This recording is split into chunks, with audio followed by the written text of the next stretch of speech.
seated. Class seated. بسم الله الرحمن الرحیم.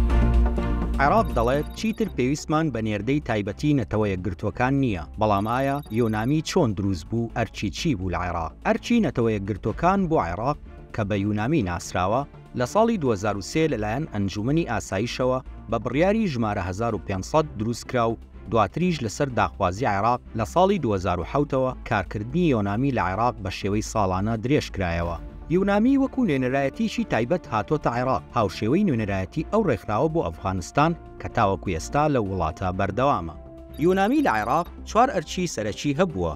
یەکەم، هاندانی ئاسایش و سەقامگیری لە عێراق، ئەوەش لە ڕێگەی بەدیهێنانی سازان و پشتیوانی دامەزراوە حکومی و ناحکومیەکانی ئەو وڵاتە. دووەم، یارمەتیدانی حکوومەتی عێراق. ئەو یارمەتیانەش یارمەتی تەکنیکی و سیاسی لەخۆ دەگرێت. بۆ نمونە پشتیوانی پرۆسەی هەڵبژاردن، ئامادەکردنی ڕەشنووسی دەستور و پشتیوانی مافەکانی مرۆڤ. سێەم، هەماهەنگی بۆ دووبارە بنیاتنانەوە کە بەهۆی ئۆپەراسیۆنی 2003ەوە زۆربەی ژێرخانی عێراق خاپوور بوو و یۆنامی ڕۆڵێکی گرنگی جێڕاوە لە هاوکاری مرۆیی و هەماهەنگی لەگەڵ ڕێکخراوەکانی سەربانەتەوە یەکگرتوەکان بۆ ئەنجامدانی پرۆژە و پشتیوانی ئەو دەوڵەتە. چوارەم، هاندانی سەقامگیری هەرێمایەتی. یۆنامی ڕۆڵی هەبووە لە دروستکردنی سەقامگیری و دیالۆگ و دانوستان لە نێوان عێراق و وڵاتانی ناوچەکەدا. لە ئێستادا حکوومەتی عێراق وەکو دوام وڵات سیوێکی کانونی یەکەمی 2025 دیاری کردووە بۆ کارکردنی یۆنامی لە عێراق. ئەمەش بەلای بەشێک لە چاودێرانەوە ئاماژەیەکە بۆ سەقامگیری و متمانەی حکوومەتی عێراق بە دامەزراوەکانی خۆی.